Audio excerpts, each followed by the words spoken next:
Pressure continues to be normal. Our EPA chamber pressure looks good. Toggling up. Roger roll with Atlantis. Water towers can fly! Tango Delta nominal. Flight downside SCE off. Bring in SCE off. Yikes. You bet. Concur. We don't need any more of these.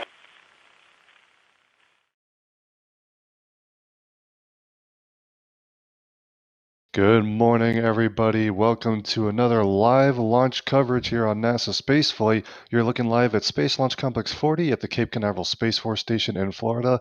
Falcon 9 ready to launch another batch of Starlink satellites up to orbit. It's a busy morning in the space world, and we've got cameras all sorts of places to cover all sorts of things. We're going to start off with some dedicated coverage from the Space Coast. Actually, one Falcon 9 already in the air, though, here at Cape Canaveral. That's booster 1069 on the left-hand side of your screen. And that's being lifted off of just read the instructions right now. So we'll keep an eye on that as well while we wait for the Falcon 9 on the right-hand side of your screen to get in the air as well, launching today's Starlink mission. Let me know in chat if you can hear me. I'm already seeing a whole bunch of 5x5s, so sounds good to me. Thank you all so much for tuning in for today's launch. This is another Starlink mission, and my name is Thomas Burkhart, News Director for NASA Spaceflight, offering some commentary.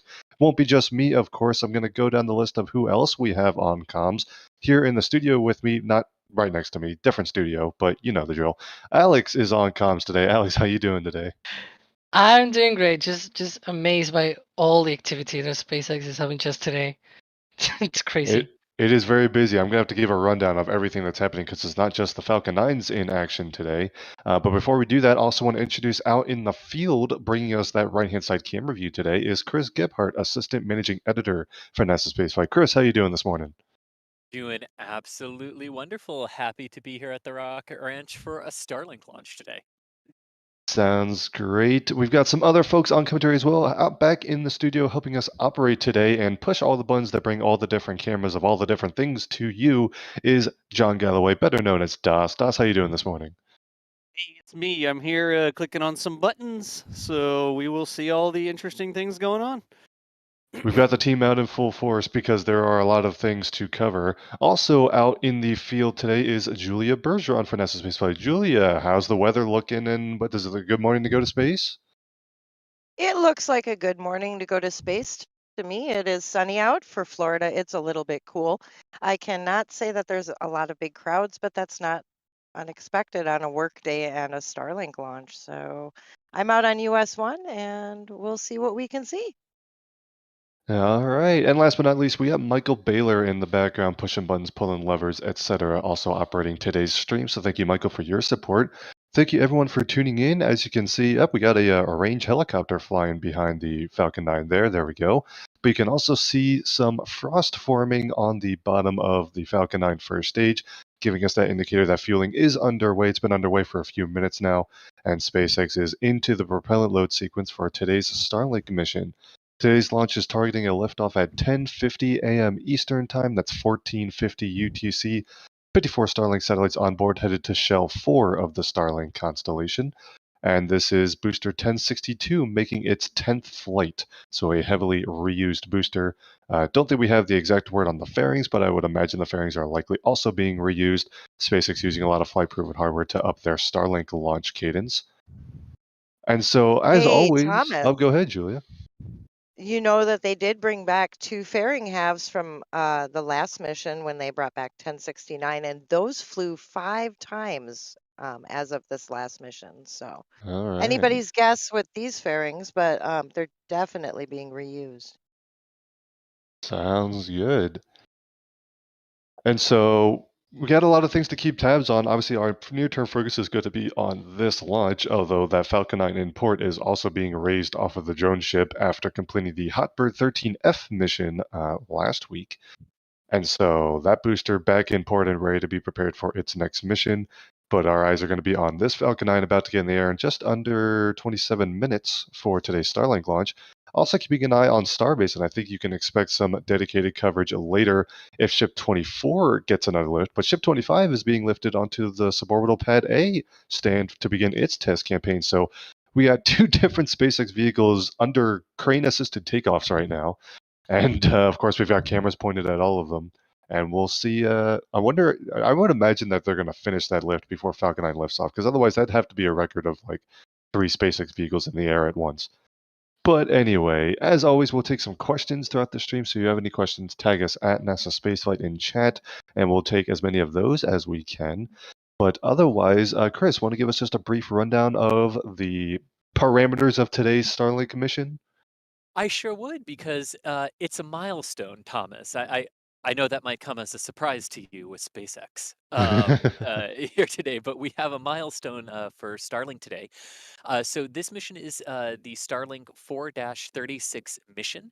It is aiming to place 54 more Starlink satellites into the fourth orbital shell, which operates at 51.2, or which operates basically at 52 degrees inclination to Earth's equator, at roughly 550 kilometers circular in their operational orbits.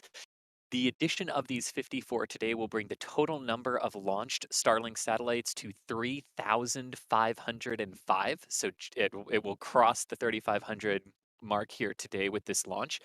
Of those 3,500, including the 54 on today's mission, 275 of them have already re-entered, 63 of them are non-maneuvering and will re-enter at some point, and 2,700 are in their operational orbits. So some good fill out of the constellation, but that in a nutshell is what the main purpose of today's mission is. It is the standard 15-minute ascent profile. Um, for today, with the Starlink separating about 15 minutes after liftoff in an initial 232 by 336 kilometer orbit. And the first stage, which we just went over, which is B1062-10, will land approximately 630 kilometers downrange on a shortfall of gravitas. And then the payload fairings will be picked up about another 100 kilometers downrange by the recovery vessel Doug. And then I think the only other thing to say is this is the 63rd dedicated Starlink mission for SpaceX, and it is their 5th flight of the Falcon 9 this month alone, with one more liftoff scheduled as we went to publication this morning, which the mission that is expected to follow this one, from Florida at least, is the Falcon Heavy with USSF 44. But that, in a nutshell, is where we are and why we are here today for this particular mission. All right, Chris, and really quick, I'm going to jut in there. Thank you for the overview, but I'm going to have to actually step away because NSF is now going to split into dual stream mode because we got a chopsticks lift underway in Starbase. So I'm going to bow out. I'm going to leave you with Das, Chris, and Alex and Julia to cover the Starlink launch. And I recommend if you have 2 monitors or at least screen real estate on 1 monitor to spool up another stream. We're going to start some dedicated coverage of the Starbase activities as well. But Das, over to you for Starlink 436. Okay, well, I will continue talking about Starlink because I was getting ready to show this, which is they're putting down Ship 25 on one of the suborbital mounts there at Starbase, and then also they're lifting something with the chopsticks, lifting Ship 24 back up with the chopsticks, and then we have the Falcon 9 that's being lifted at the port, and then we have a rocket that's going to lift itself, I guess. Here, I mean, look at this. Here's another thing being lifted out behind the ship there. But there is a lot going on today. We will continue to cover it all for you here. Like Thomas said, they are going over to spool up a dedicated Starbase stream for what's going on at Starbase, but we are here for you for the next T-minus 22 minutes before we get this launch out of Slick 40 at the Cape. Whew, And Chris, how are you? And I'm doing good. I'm doing definitely So good many here. things.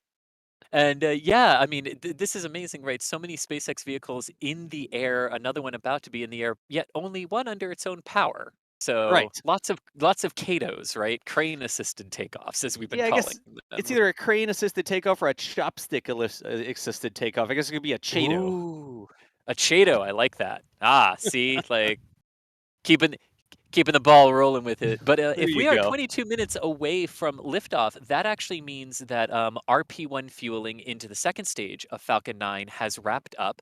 As RP1 kerosene and liquid oxygen loading into stage 1 continues simultaneously onto the first stage. But the second stage is a little bit different. in terms of how they do it, they load the commodities one at a time, RP1 kerosene first, and then they have to stop and they have to purge the lines, the fuel lines in the transporter erector to make sure there isn't an accidental ignition when they switch over to liquid oxygen. And that big purge we're going to see here in about 40 seconds. It comes around 2020.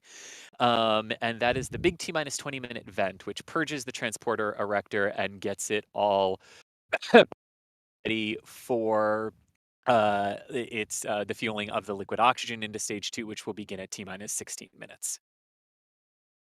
All right. So again, folks, we are standing by. It's going to be a little difficult to see the T minus 20-minute vent because that car's in the way.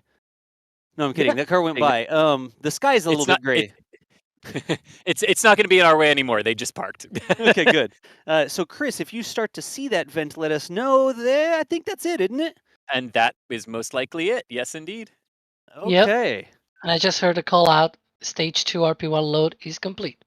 Yeah, in fact, to the naked eye, that is far more prevalent than it is on the camera, with the way the lighting stuff is working here. But yes, that is our big T minus 20-minute event going on as usual. All right. So that means that the Falcon 9 is marching towards its expected liftoff less than 20 minutes here, carrying the Starlink 436 mission up to space. And we will cover this. We'll cover what's going on at Starbase. We got cameras everywhere. I think today we actually have more cameras involved with these streams than we have people, which is I cool. think you're right. Yes. Yeah. The robot army's taking over. You've achieved your goal, Das. I'm going to replace everybody. Nice. Somewhere the ones raiding in your garage are happy and smiling.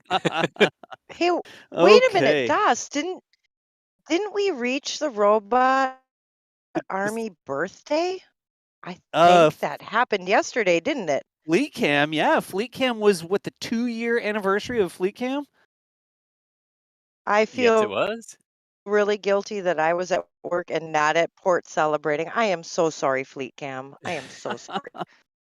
That was the 2-year anniversary of bringing Fleet Cam to the public over there at the port. Of course, now Fleet Cam is one of the many cameras in our constellation for Space Coast Live.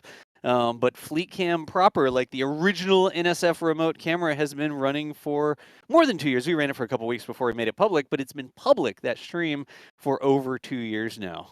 Nice, Julia. Thanks for reminding me of that. Okay. So we've got some questions here that we can run through really quickly. T minus 18 and a half minutes about. Awesome sauce. I will toss some over to you, Chris, if you could. And we'll start with this one because this is one of those interesting thought experiment questions. If SpaceX absolutely needed to, could they land 2 boosters on one drone ship? Probably not. They're a little bit small for that. And the boosters, the way the sort of landing systems work, when Falcon Heavy was first entering service back in 2018, there was the original thought that they were actually going to have to stagger the boosters coming back by about 30 seconds so that their systems and their radars and the communication things would not interfere with one another. And then they sort of realized, oh no, like they on landing zones 1 and landing zones 2 here at the Cape, which are farther apart than a drone ship is wide, that they could come down together like that. So if they ever needed to do a dual sea recovery of Falcon 9 side cores, they would deploy both drone ships and they would each have their own dedicated ship, and then the center core would be expended. And that's actually what they were planning to do with the USSF 44 mission coming up here at the end of the month from Pad 39A, but that had a bit of a payload mass change, is as far as I'm willing to go with that one. And now they actually can perform return to launch site landings of the 2 side boosters. So in about 10 days, when Falcon Heavy lifts off under its current schedule, the 2 side boosters will come back to landing zones 1 and 2, and the center core will have to be ditched into the Atlantic, not because a drone ship is not possible to put out there to get it, but because mission performance actually means you need to drain basically all of the propellants out of it to leave the second stage with enough propellant to do its job.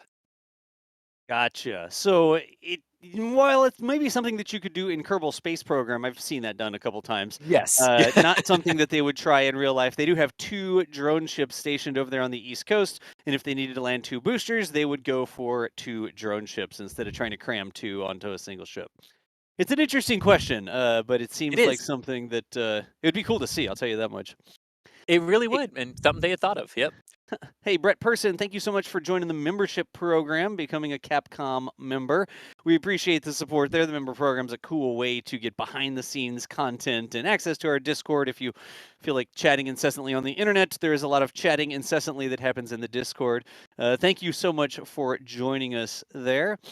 And we've got, let's see, Alloy00 says, how long from deployment do satellites take to reach final orbit? Are they functional immediately, or does that happen after final orbit is attained? And that's a question specific to Ah, Starlink satellites, right, Chris? it is, and there's sort of the way you ask the question, there are two answers to it. So in general, it can take a couple of months for the Starlinks to be checked out and then raised up to their operational 550-kilometer orbit if they really needed to go as fast as possible.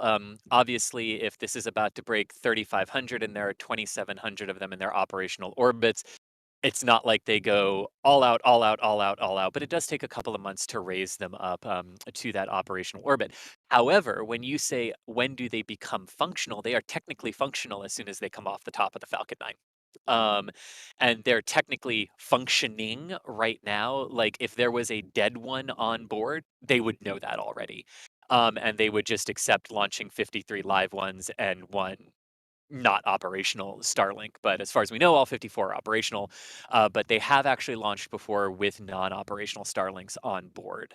Just Um, knowing uh, that they already toast instead of trying to destack exactly. everything and replace one, the getting the other ones into orbit was more important than the one that was going to not be good, I guess. Exactly. Heck of a lot cheaper to just let the one or two that aren't functioning decay naturally within a few days, Yep. based on the low deployment orbit, than scrap an entire launch, roll back, destack. Yeah. Makes sense. And a real quick update from Starbase. Ship 24 is more than halfway up the booster out there. They are doing a chopsticks lift of Ship 24 while they're T-minus 14 minutes away from the launch of the Cape, while they're lifting a Falcon 9 in the port, while they're lifting Ship 25 with a crane onto the suborbital test stand. SpaceX very busy putting rockets in the air, I guess you could say, here today. So we are doing commentary for that stream as well. In fact, when we're done here, we'll probably send you over to that commentary stream. But NSF, because of your support, is able to cover all of the different things that are going on. We'll focus on this stream on the Starlink launch from the Cape for now, and I will grab another question. Let's see. Here's a good one, Chris. Do we know what Yes. the next RTLS will be for a We Falcon 9?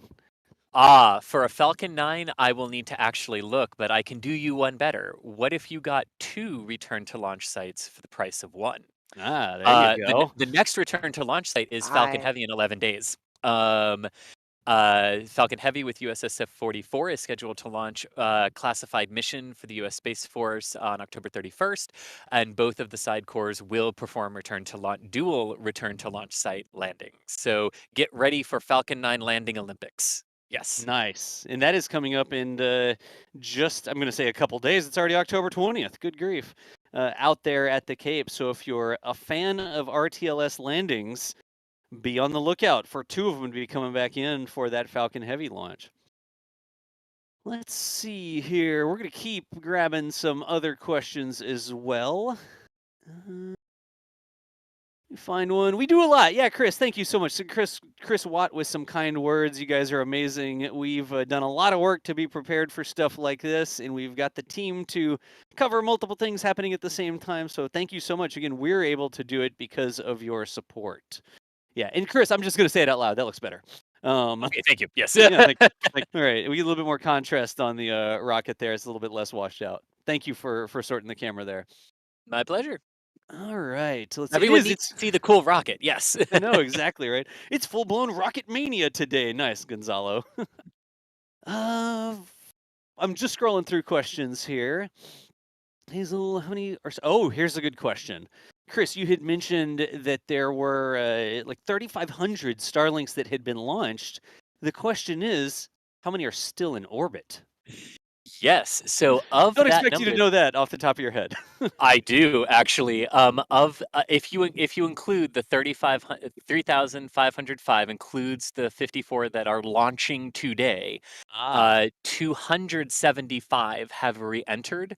And 63 are non-operational and will re-enter here in the next few months. So in terms of how many are still up there, 3,500 minus 3,505 minus 275 gives you the answer. Gotcha. That's almost 10%. Uh, 200 plus 64 yeah. on orbit is almost 300. I mean, it's a little bit over 300 out of 3,500 total launched, but that's sort of the nature of it. Some of these were, what's the right way to say it? I don't want to say they were developmental So satellites, but yeah, so 62 of them were developmental and never meant to be part of the constellation to begin with. Which was sort of that first batch and the 2 Tintins that launched yep. originally. So yeah, there's some wiggle room depending on how exactly you want to classify it in terms of how many the operational ones they've lost. But yeah, I mean, but overall, deploying the number that they've said and talking about the losses and some of those too might not be like, oh, it didn't work. Some of them might just be they deorbited them because they wanted to because better ones were coming. Right, Right. which is sort of all part of the constellation management process they have talked about, Makes sense. and everything. Yeah, yeah. All right. So where are we at in the countdown? We are now under 10 minutes away from the launch out of Slick 40 over here at the Cape. Folks, if you're watching this stream and you can hear our voices, that is a Falcon 9, and it's got Starlink satellites on board, 54 of them on board out at Cape Canaveral. We're expecting that launch now in less than 10 minutes, which is kind of cool. I'm Yes. going to... Yes, indeed. Yeah. You were going to say indeed, weren't you? I totally was. Yes, that's exactly what I was going to say. Yes, my Okay. catchphrase.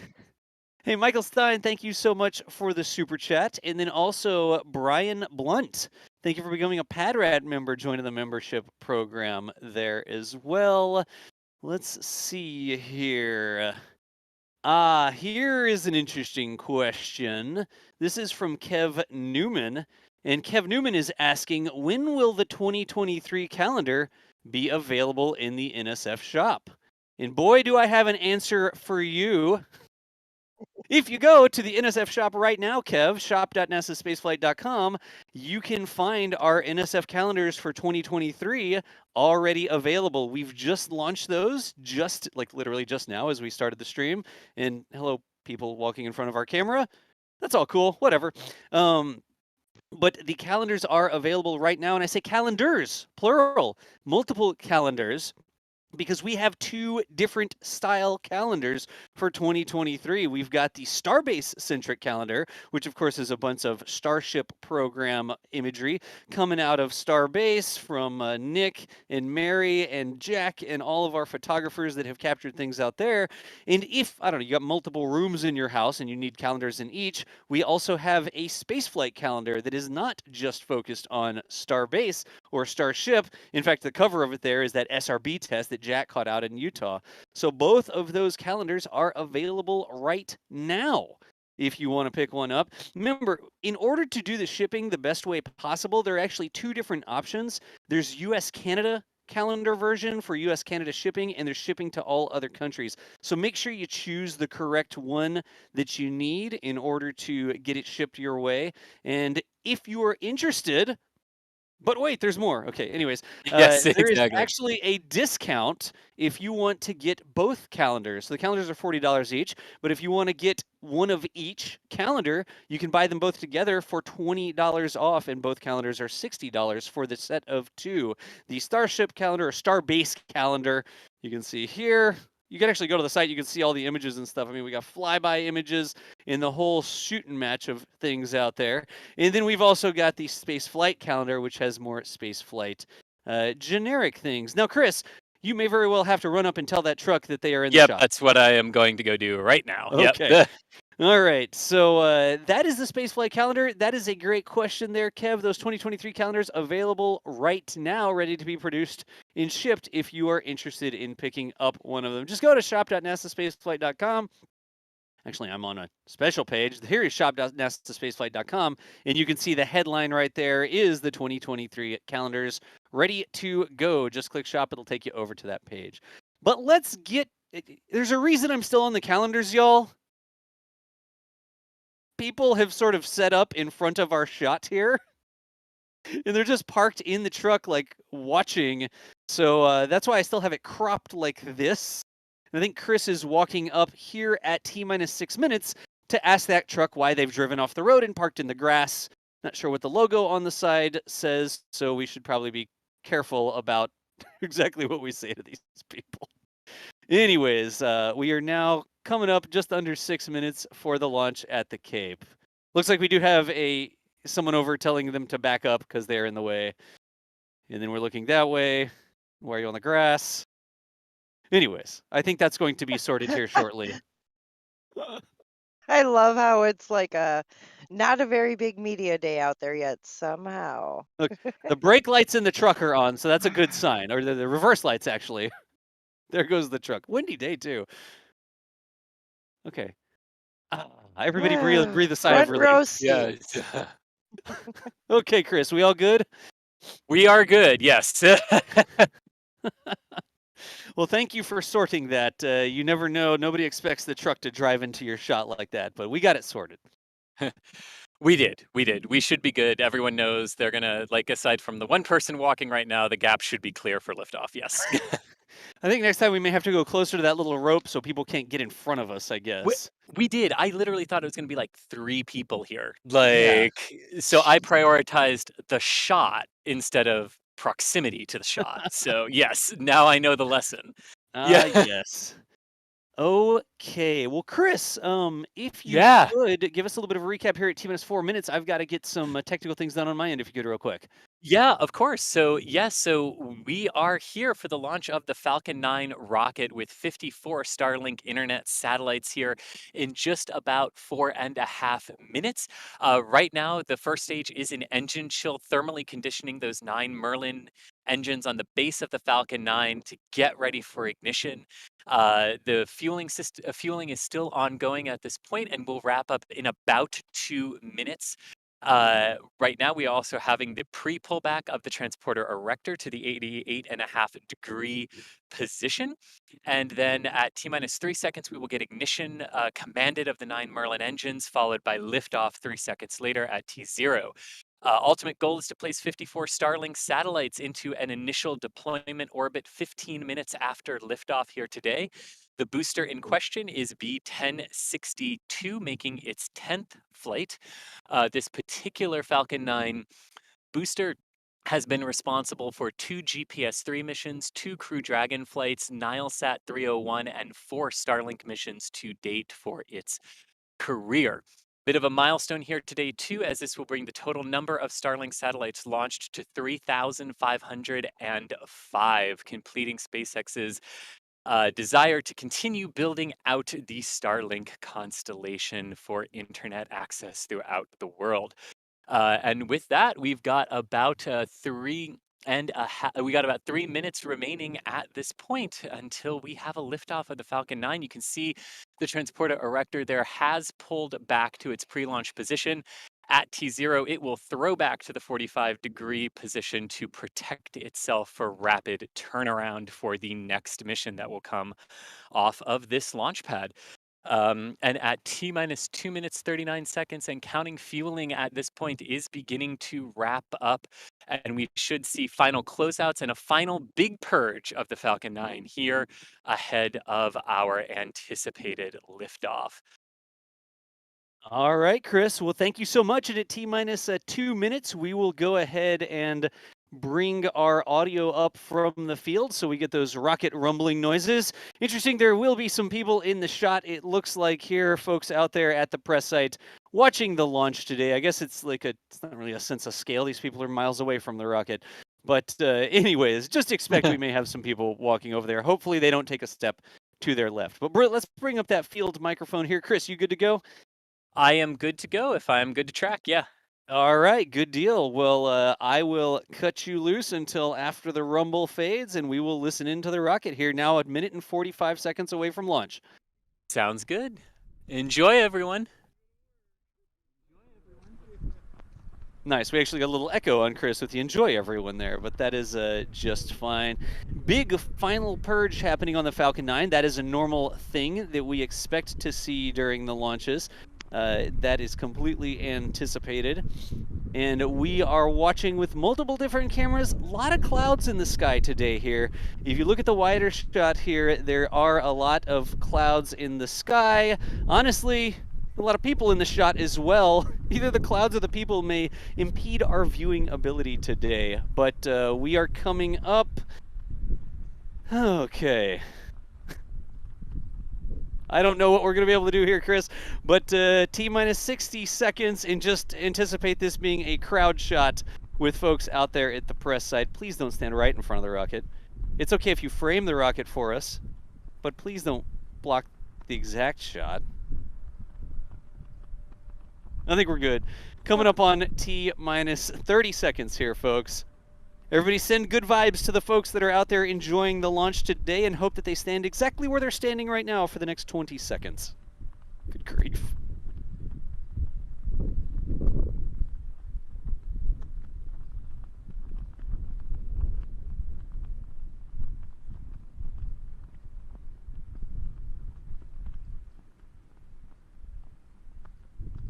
And under 10 seconds now. Chris, if you haven't yet, hit record on your camera, and let's see if we get a liftoff here. Like we have ignition, strong back goes away, and Falcon 9 has taken off from Slick 40 out at Cape Canaveral Space Force Station, going into a cloudy sky here, carrying 54 Starlink satellites up into orbit. Nice shot with the bird there, by the way. Beginning to pitch downrange, and we will expect that rumble to reach our microphones. I will let you listen in.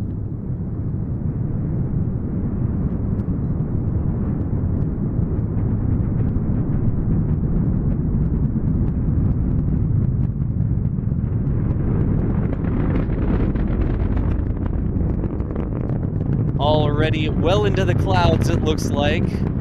Don't have any visual on it. Just an overcast day out there today. Even looking down from the rocket, here we go. Looks like SpaceX has one at a bit of an angle where we can see Falcon 9 through the clouds.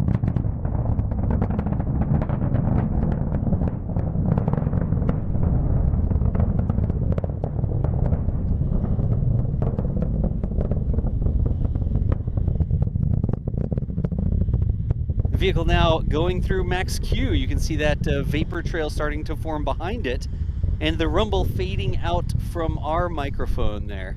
It is Falcon 9 pitches indeed. downrange. How was it, Chris? Oh, wonderful. The clouds actually amplified the sound, which was always really nice. Although I think we would have wanted to see it a bit more, but so far so good. I mean, we can still hear it crystal clear to the ear. Nice. And the There VAB did the Scooby-Doo swamp monster sound, so that was the nice. swamp monster sound. There you can see that I plume like expansion. that. The Merlin 1D engines down there on the bottom starting to spread out as there's less and less atmosphere to constrain them. Julia, how was your view? My view is about like Chris's view. There's people still trying to find the rocket, and we heard it. I saw it for about 3 seconds. Nice, a couple seconds of a rocket and then a view of the clouds, huh? Yeah, but I didn't get the good Scooby-Doo sound today, which Mm. that's kind of sad. And you can see those clouds we were talking about there as she ascends. It was a gorgeous cloudless morning until about 30 minutes before liftoff, which was fun. Should be As coming up Florida on weather goes.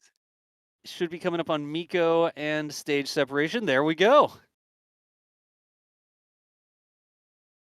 See an ignition on that upper stage. And we will see a little bit of plume There we interaction go. there. Watch for the fairing to come off here too, right, Chris? Yes, indeed. Yeah, they have. There we go. Yeah, they happen very, very quickly for these Starlink missions. All right, you can see the fairing sort of tumbling along behind the second stage on the right-hand side of your view there. As on the left-hand side, the grid fins on the booster deploy. Booster is going to get flipped back around. It will have an entry burn here coming up as it re-enters the thicker parts of the atmosphere. It's still in the atmosphere technically, but it'll be re-entering the thicker parts of the atmosphere. And it is headed down range to land on the drone ship. Julia, where is it going today? It is going to the northeast, which is the flight trajectory. They are about 630 kilometers off the coast of South Carolina. All right. So it will be landing on the drone ship off the coast of South Carolina today, a couple hundred kilometers off, and we will And continue it is to. ASOG, a It's short fall of ASOG. Thank you. gravitas. Shortfall of Yes. gravitas. Excellent. The new fancy one, right? The one that's all painted black and Yes. looks very futuristic. Yes, The the pretty fancy new one, one. Yes. The pretty new one. It almost looks if you like the were monitor if or you were a Merrimack. ship at night, Yeah. if you were a ship at night out in the ocean, I think you'd be hard pressed to find it out there. So it's a Ah. ninja. That's why it's escorted most of the time, or I guess escorted. It's tended, accompanied by another one of the ships that actually takes it out there, right, Julia? Yeah, that is part of it. It does actually transmit its own keep out zone though, which is kind of cool. Ah. Oh, it does. It like beeps at you or yells at Yes, you if it you get too does. close? Well, sort of. I mean, imagine there isn't a Coast Guard all the way out there in the middle of the ocean, so Mm, it does give a hazard warning to ships that are nearby. nice. Nice. And you can see here again the two cameras, folks. The left-hand side camera, that is the booster that is going to be landing on the drone ship, Shortfall of Gravitas. On the right-hand side, that is the upper stage, the second stage of the Falcon 9. That actually has the starships attached to the top, the Starlinks attached to the top of it, off sort of behind the camera here. And it is going to continue accelerating. You can see in the lower right-hand corner how that speed keeps increasing, over 11,000 kilometers per hour now. That is that upper stage trying to get going orbital velocity as the left-hand camera, the first stage, starts to, well, it's actually getting pulled down by gravity, so it's accelerating too, but not under engine power. That's literally just potential energy turning into kinetic energy because that's how gravity works when something is, well, high up in the air and not supported by like a tower or something. How's that? I love it. And what I love about these views too, and the velocities that they show on both of them isn't just what you said for the first stage coming back, right? And how gravity affects your velocity.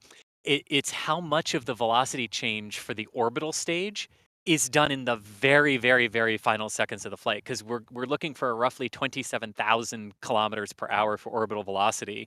Yep. And you can see we're nowhere close to that right now with 2 minutes of powered flight remaining. So Yep. yeah.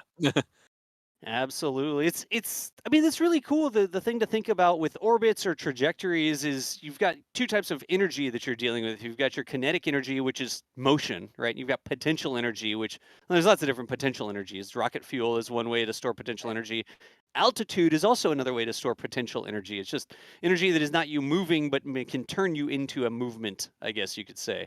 And that is exactly what we see in all different parts of the orbit here. You can see the upper stage, it's actually turning its potential energy that's stored in the fuel tank in the form of rocket fuel into kinetic energy, right? It's accelerating itself. It's blowing up the rocket propellant. It's throwing it out the back. The nozzle that's glowing red there, you can see that's actually helping the fuel or helping the explosion continue going one direction. And on the left-hand side, you've got an entry burn. We have what you were talking about, that potential slowing it down, right? Yep. Instead of speeding it up. Yeah. That is exactly what's happening on the left-hand side now. It's got potential energy stored in the fuel tanks in the form of chemical fuels, and you create a reaction with that fuel, you turn it into energy, and you throw it out the back of the rocket, and then Newton says that you get an equal and opposite reaction. And what just happened there, instead of accelerating, they used that energy to decelerate the first stage as it sort of came into the thicker parts of the atmosphere there. I guess it entered the atmosphere, entered the thicker parts of the atmosphere. That's why they call it the entry burn. And then look at that. Look at the air. Just the air resistance now is what's slowing it down. 34, 33, 30. Just incredible velocity changes that just air pressure can do in the dense lower atmosphere as well. Yep, that is that atmospheric drag or aerodynamic drag acting on the vehicle. No need to turn fuel into energy here. They're literally just using the air to help slow them down. As the Falcon 9 is now almost 1,000 kilometers per hour. I'm trying to like zoom in and squint at that. It's But kilometers, yeah. It is kilometers. Yeah, it's approaching the drone ship out there in the Atlantic. And you can So see those Das, vapors down at the bottom. Yep. Go ahead, Julia. can you experience drag like that doing a simple experiment if you're a passenger in a car, maybe say with your car window down? Oh gosh, I thought you were going to ask me to jump out of an airplane or something. But Oh, you can no, I mean, that would absolutely. be great. Yep. Yeah, we could Oh, do that with a parachute, Dust, with a parachute. And we've got the drone ship here real quick. I think that's my favorite view all the time when the little tiny drone ship just appears. Like, There goes the landing leg deploy. Smooth video and a shadow all the way down. Look at look at that, that. folks. Bullseye. Bullseye Oh, so again. pretty. So pretty. Ah, It, and look, we have had stage 2 cut off at 27,000 kilometers an hour. We're in orbit too. almost at the same time. It's almost like they planned it. Funny how that Huh. works. So that looks to be, from the video on the screen, a successful landing of the booster on the drone ship Shortfall of Gravitas out there in the Atlantic Ocean. Will be a couple days for that to return back to port. But remember, you will be able to see that live here on our Space Coast live stream. We've got the 24/7 cameras around the Space Coast. Look at the venting there. And you will see this drone ship and this booster come back into port and get processed, much like we see the booster, well, sort of being processed at the port right now. There's a bulk cargo ship sort of in the way there, but it's being processed. You can see the crane in the booster. But let's see. Chris, I don't think you're in a Yeah. huge hurry today, right? I am in no hurry whatsoever. All right. Well, since we are now on the trajectory screen, there is a Starlink deployment coming up, but it looks like SpaceX is ending their stream before they show us the deployment. So I'm going to cut over to my favorite camera on launch day. Yes. That is Slick 40 Space Launch Complex 40 out of Cape Canaveral Space Force Station down in Florida. Strong back retracted back away from the rocket, which is no longer there. The launch pad's empty because we just got to see an awesome launch of a Falcon 9 carrying the Starship 4-36 mission up into orbit. Chris, Julia, how y'all feeling here today? I'm feeling good. It's a good way to begin Rocket Mania Day. Rocket Absolutely. I have no Mania. complaints. Rocket Mania. Oh, yeah. Did you get any cool? I have a well, booster to visit in port. I guess I know the answer with the cloud layers today. Probably not a great chance of a streak shot or anything, Julia. Yeah, no streak shot. And I have one shot of a rocket with the small crowd that was in front of me that I will share in a little while. But y'all, it was not spectacular as far as launch photos go. It was practical.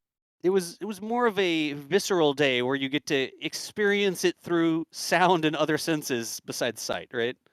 Yes. Absolutely. Yes. Yes. It was a lesson in sound and yeah. Yeah. As We'll much just- as you do want to see them when you're here, like if you have the opportunity to see multiple ones of them, there is something nice to just be said about like it disappears into the clouds and then you just hear it and you experience Yeah. it that way only. Yeah. It really is the one thing, like, I don't care what sort of speakers you have or what sort of microphone we put out, nothing really matches the experience of being there at the Cape for a launch and sort of feeling that sound wave hit you in the chest as the rocket rumbles to orbit. So it Yep. really is something that you feel, like you literally feel in your body whenever the rocket takes off. That sound is energy that just shakes you like a bowl of jello. That doesn't sound right. You know what I Well, mean, though. Yes. yeah, not Jello. And I can Okay. tell you that every launch is a different experience because it depends on what the cloud cover is like, what direction the winds are going. Chris's experience is very different than my experience. Yep. So it is kind of cool if you can see more than one launch. At the cadence we're doing right now, chances are if you schedule a launch vacation, you may not necessarily see the launch you came here for, but you will see something or you will see a booster come back into port. Trust me, I don't know about What you, Chris, but it's busy I, here. I've it is. What I've kind of been saying to people is, look, if you choose a mission to come from, you're almost certainly going to get a bonus Starlink out of it. There you go. So just aim for a non-Starlink, and you will get a Starlink out of it. You'll get a Starlink. is- Nice. That is absolutely true. Real quick update over from Starbase as well, folks. You saw at the beginning of the stream the chopsticks on Mechzilla there were raising Ship 24 back up to create another full stack. And if it's not all the way down, it's really close to all the way down right now. So you can see out at Starbase as well. We're doing a commentary stream covering that. Half of our team here split off to do a second stream at the same time. So that is going to continue on. If you want to continue following along with that, I believe they're still doing the stream here or stream there. And we do have one more quick thing. Again, folks, if you are interested in supporting what we do out here with NASA Spaceflight, whether it's coverage of Starbase or launches going on to Vandenberg or things that are, did I just say Vandenberg? Anyways, you know what I mean. I appreciated it, but Vandenberg, or launches here out of the Cape, you can support us with a new product we just launched today, those NSF calendars, the 2 different versions of calendars. We've got one that's very SpaceX and Starship centric, and we've got one that is generic spaceflight, covering all sorts of different vehicles and ways that we get to space. 2 different calendars there. They're normally $40 each. Oh, geez, Dust, that's so expensive. It's because a good portion of that goes to support what we do. It's not just like the cheap calendar you run into Walmart and pick up for $5 or whatever. A lot of this comes right back to us so we can continue to deploy cameras, provide coverage, provide commentary, all the different things that we do. But if you want to get $20 off, I was going to do the thing. Chris, you want to do the thing about the $20 off? Oh, yeah, I was going to do something else too. Okay. Well, really quickly, go, Chris.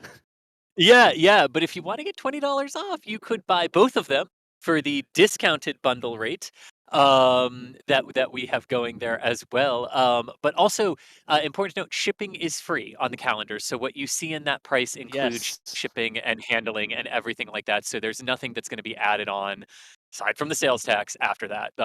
So yeah, it's 40, it seems, but it includes the shipping. We're giving that to you, and we're eating that cost ourselves to give it to you. Just remember, if you're buying a calendar, choose the correct one. We have shipping for US and Canada, comes from a production center over on this side of the pond, and we have shipping to all other countries, which is actually fulfilled from somewhere in Europe to decrease the shipping cost there. So make sure you choose which one you want, either US, Canada, or all other countries for the different options on the drop-down list there. But that's another great way to support what we do. Go ahead, Chris. Yeah, and if you put both of the calendars into your shopping cart, the system should automatically issue you that discount. Do know, though, if you add other items besides the calendar, you will see shipping, but it is just the shipping for the additional items over the calendars. The calendars are free shipping. Automatic discount should be applied when both are in there, but if you add additional things from the store, you will see some shipping for just those additional items. Yep, absolutely. But I do believe, let me make sure we say thanks to the super chats and stuff that came in here really quickly. Maybe we'll speed run some of these questions. SA with a super chat saying, what on the launch schedule in November for the Cape pads? We have a couple different launches coming up in November. Well, I'm sure there's a couple Starlinks in there. I mean, there are definitely Starlinks. The next one out of the Cape here from Florida is Falcon Heavy with USSF 44 on October 31st. And then we also have some telecommunications satellites and Starlinks that are planned for November as well, including a notional cargo flight to the ISS. Gotcha. That might be here. And then the Falcon Heavy schedule is sort of trying to get around those as well from 39A. So it's going to be a busy end to the year. Let me put it this way. When I drove in this morning, the Cape has officially, as of with this one, done 46 launches this year. The goal several years ago was to ramp up to 48. They're going to blow that out of the water this year with just SpaceX alone. So yeah, cadence is really, really, really going strong here, and it's going to be a strong end to the year. Just some still uncertainties in there, but we've definitely got the Hotbird G that's going up. We've got a couple of other telecommunications satellites for the C-band communication replacement. So yeah, it'll be a busy end to the year from here. Deal. Yeah, I'm just looking at next space flight and going, oh yeah, November is going to be busy. I have retail, so that's going to be fun. I think we got a little robot there, but Julia was talking about Next Spaceflight. That is a cool app that you can get for iOS and Android. I mean, it's right there on the tin. It'll show you when the next spaceflight is. So if you're interested in tracking those sorts of things, you can definitely check out Next Spaceflight. Beyond that, thank you so much, Brian Blunt. A quick question there. How much has SpaceX saved by reusing the boosters and fairings? I don't think there's any specific hard and fast number. The closest we've come to it is we know that a brand new Falcon 9 sells for roughly 60 million, and we know that a flight proven Falcon 9 was sold to NASA for a science mission for IXP, which launched 10 months ago, for 37 million. So that's as much as we got for how much you can save. Yeah. Nice. Let's see here. Just closing things out. Hey, Robert Ogden, thank you so much for becoming a PadRat member. Appreciate you. And here's a good question that would, I think this is going to be like opinion or speculation. Rough Rider Show. Hey, Rough Riders. Good to see you in the stream. Oh, hey, Do you think Falcon Heavy will roll out with the fairing without the payload, or no fairing, or an empty fairing? We know we've got that Falcon Heavy coming up, but do you think there will be a fairing involved with it? Yeah, so this is going to be in relation to the static fire that they will do ahead of time with that. Um, I mean, they would not put a empty payload fairing on top of it. They wouldn't do that. They would either roll out with the fairing on top of it if the U.S. Space Force is okay with that, depending on what the satellite is, if they're okay with that, accepting that extra risk that would come with it, and just how much the timelines are going to be here. It's a definitely good question. The one way that we can answer that is that they will not put an empty fairing on top of it to roll out for static fire. So it would either be no fairing, no payload whatsoever, and go back to get it after static fire, or roll out with the full stack, do static fire, and then launch a couple days later. Yeah, good deal. Yeah, Oh, I think from my recollection, because it's been a while, y'all, for Falcon Heavy. Julia, When I am we go going out to there with guess static fire, that your phone is uploading something right now, because we're like totally robot mode when you try to talk. We're not getting anything from you, but we heard what you were sort of saying there. I think your phone or the network or something may be preventing us from getting a good signal from you. Let's see here. I think, folks. Oh, geez. Hey, Chris, you got time for one more question? One more, yeah. Okay. Skeeter asked, what's the total number of SpaceX launches and recoveries? Do you have that number handy? Yes, hang on. Give me 1 second. I know where it is. Hang on. Yeah, I mean, the cadence has been impressive. Like we were saying, like there's already been 5 missions in total out of the Cape just this year. That's not just Falcon 9. Or anything like that. Falcon 9 prior to today, so with today, has done 181 launches, 141 landings, and 119 reflights of the Falcon 9. And on the flip side of that, we've had 3 Falcon Heavy flights for a total of 7 landings and 4 reflights on that side of the system. All right. You asked, and now you should you should expect an answer from Chris G out there today. But I believe we have spent quite a few times sort of closing things out here, and I think it's time for us to wrap up the stream here. You think so, Chris? I think so too. Okay. Well, folks, thank you so much for joining us today. I know sometimes at the end we sort of talk a little bit, but just like the after party almost. The launch has happened. Spaceflight things are still going on, but we are going to go ahead and shut down our commentary for the Starlink launch here. Still going strong over at Starbase, and still going strong on all of our 24/7 streams. Really quickly, thank you so much to Julia Bergeron for being out in the field today. I know we sort of lost comms with her there, but she says thank you to everyone that is watching, and we will definitely most likely see a selfie from her over on Twitter when this booster that just launched today came back into the port. Follow her over on Twitter at Julia Bergeron. Links up in the upper right-hand corner of the screen there. Maybe we can get one into chat that people can click on. But thank you, Julia, for being a part of the broadcast today. Also out in the field, Chris, we still got you on comms. Thank you so much for rolling out and providing us a camera. My absolute pleasure. Okay.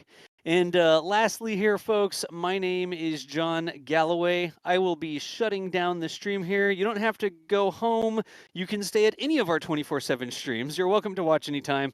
But wanted to say one more time, thank you so much for making this possible. Without y'all showing up and liking and subscribing and buying calendars and all the different things y'all do to support what we do, that's what makes it possible for us to all cover space flight and share these things with people all over the world. So thank you all so much for being a part of this, and we will see you nerds later.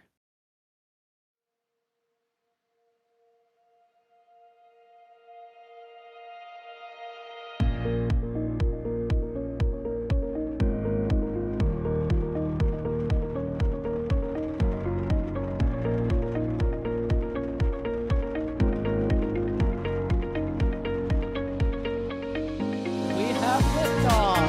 Propulsion continues to be nominal. Our chamber pressure looks good. Doubling up. Right away, Atlantic. Water towers can fly! Tango Delta nominal. Flight outside SCE off. Bring in SCE off. Yikes. You bet. Concur. We don't need any more of these.